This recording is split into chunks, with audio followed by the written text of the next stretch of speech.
Government नहीं चाहती है कि 8वीं अनुसूची कोई बंदा यूपीएससी क्वालिफाई करे।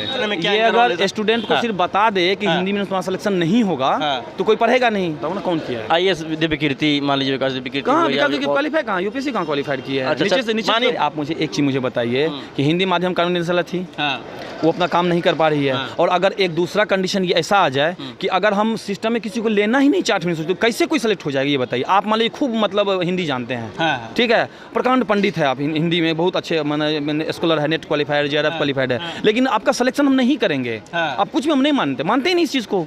आप पढ़ के आज हम नहीं मानेंगे। सत्येंद्रनाथ टैगोर जैसे लोग, सुभाष चंद्र बोस जैसे लोग जो आईसीएस क्वालिफाई किए थे ना, कि वो उसके अंदर जाके क्वालिफाई किए। आप भी हिंदी मीडियम छोड़ दीजिए और क्वालिफाई कर जाए, अदरवाइज कोई विकल्प धर्म दल के जो कोई विकल्प ही नहीं आपके पास। आप हिंदी हैं, कभी नोटिस किए? एक इंजीनियर एक हिस्ट्री लेकर के, एक इंजीनियर ज्योग्राफी लेकर के यूपीएससी क्वालिफाई कर सकता है, लेकिन जबकि एक सिविल, लेकिन ज्योग्राफी का बंदा इंजीनियरिंग पेपर लेकर क्वालिफाई क्यों नहीं कर सकता यूपीएससी? ये मुझे कोई बता सकता है? गवर्नमेंट नहीं चाहती है कि 8वीं अनुसूची कोई बंदा यूपीएससी क्वालिफाई करे। इसका वहाँ पे इफेक्ट पड़ता है। एक सिंपल बात बता रहा हूँ, कोई किसी को अगर ये लगे ना कि वो बहुत इंटेलिजेंट है, ठीक है, तो वो उनसे टकराए। जिसे मान लीजिए कोई बंदा फ्रेंच सीखा हुआ है और 30 साल से फ्रेंच पढ़ रहा हो, ठीक है, उसमें आप दुनिया का कोई भी लैंग्वेज कोई लेके आ जाए, फ्रेंच वाले से बीट कभी नहीं कर पाएगा वो।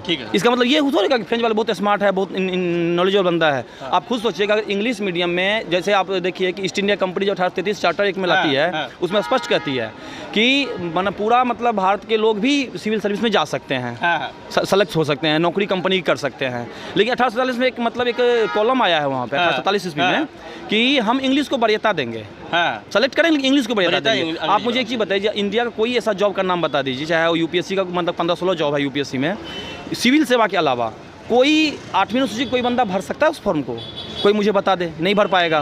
दूसरा सेंटेंस, एसएससी कोई फॉर्म भर, मतलब जिसका इंग्लिश मतलब नहीं होगा बढ़िया, एसएससी क्वालिफाई नहीं कर पाएगा वो। सही बात है। बैंक की कोई बात ही नहीं, बैंक तो होगा ही नहीं उससे, रेलवे कोई बात ही नहीं है। तो मतलब हर तरह से आपको जब डैमेज किया जाएगा, और तो इससे बेहतर ऑप्शन ये है कि ये आप किसी भी कीमत पे या तो लैंग्वेज इंग्लिश मीडियम कर दीजिए, अच्छा है, लेकिन उससे ज़्यादा ये कोचिंग वाले हैं। अच्छा, कोचिंग वाले इतने को क्या ये अगर स्टूडेंट को सिर्फ बता दे कि हिंदी में तुम्हारा सिलेक्शन नहीं होगा तो कोई पढ़ेगा नहीं। ये तो व्यापारी है एक तरह से, तो अपना व्यापार चला रहे हैं। हिंदी में सिलेक्शन वैसे भी नहीं होना। आप देख लीजिए डाटा, ग्रेजुअली डाटा घटते जा रहा है, लेस देन 3%। लेकिन सर, ये इतने वरिष्ठ अध्यापक हैं, बता रहा, एक मिनट को, इतने वरिष्ठ अध्यापक हैं, इतने पढ़े लिखे लोग हैं, ये सब आईएएस भी ऑलरेडी रह चुके हैं और हिंदी माध्यम से इन्होंने टॉप किया है। कौन किया है? नाम बताइए, 2-4 नाम बताइए, मैं सुनना चाहता हूँ ना, कौन किया है? आईएएस दिव्य कीर्ति, मान लीजिए विकास दिव्य कीर्ति क्वालिफाई कहाँ, यूपीएससी कहाँ क्वालिफाइड किया है? नीचे से नीचे ऐसा आप खुद सोचिए, कोई भी बंदा हो हिंदी मीडियम तैयारी करता हो, आप मुझे पिछले 10 साल में रिकॉर्ड बता दें हिंदी मीडियम से कोई आईएएस बना हो? जी सर, बिल्कुल सही बात है। पिछले 13 से मैं बता आपको ये कि ये बंदा बन गया, नाम बोलेंगे कि एक्स बंदा कोई सेलेक्ट हो गया। आप मुझे ये बताइए कि सत्येंद्रनाथ टैगोर भी तो सेलेक्ट हुए थे एससीएस, इंडिया के पहले से एससीएस हैं, नेताजी सुभाष चंद्र बोस भी सेलेक्ट हुए हैं। इसका मतलब ये थोड़ी कोई जनरलाइज हो गया, जनरलाइज नहीं है वो। जनरलाइज का मतलब ये होता है कि लगे कि हिंदी में सिलेक्शन हुआ है। अब मुझे नहीं लगता कि हिंदी में कुल मिला के मतलब गवर्नमेंट एक प्रोपेगेंडा के अकॉर्डिंग इसको जनरलाइज कर रही है। आप खुद सोचिए ना कि 8वीं अनुसूची से क्या रीजन है कि लेस देन 5% रिजल्ट आ गया है, उसमें हिंदी माध्यम से रिजल्ट लेस देन 2% है। आप मुझे एक चीज़ मुझे बताइए कि हिंदी माध्यम कानूनी निदेशालय थी, वो अपना काम नहीं कर पा रही है। और अगर एक दूसरा कंडीशन ये ऐसा आ जाए कि अगर हम सिस्टम में किसी को लेना ही नहीं 8वीं अनुसूची तो कैसे कोई सेलेक्ट हो जाएगा ये बताइए। आप मान लीजिए खूब मतलब हिंदी जानते हैं, ठीक है, प्रकांड पंडित है आप, हिंदी में बहुत अच्छे मैंने स्कॉलर है, नेट क्वालिफाइड, जेआरएफ क्वालिफाइड है, लेकिन आपका सिलेक्शन हम नहीं करेंगे। आप कुछ भी हम नहीं मानते ही नहीं इस चीज़ को।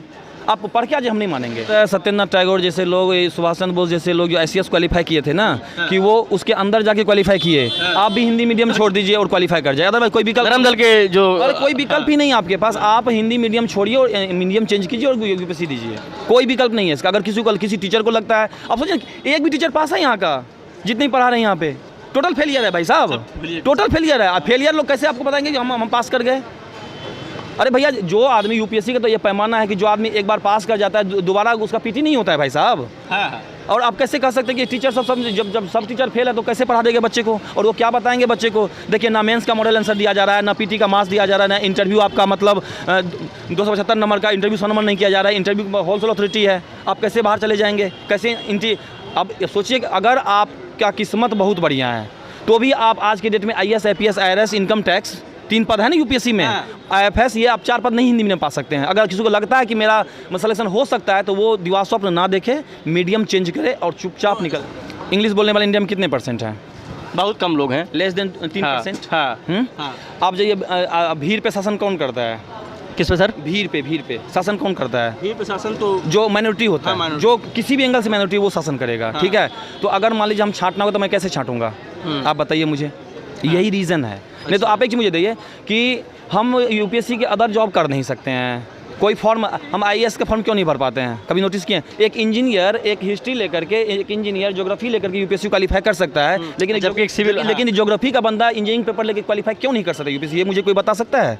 ये आप इंपीरियल सर्विस को आप रोक के अभी भी रखे हुए हैं, आईसीएस को बना के रखे हुए हैं। नहीं तो आप बताइए कि जैसे कहा जाता है आपको एक तरह से आपको रोका जा रहा है, रोक दिया गया है ना, आप नहीं जा सकते हैं उधर। आप कैसे चले जाएंगे? जब आपको एक बैरिकेड लगा दिया जाए तो कैसे चले जाएंगे आप नहीं जा पाएंगे सर।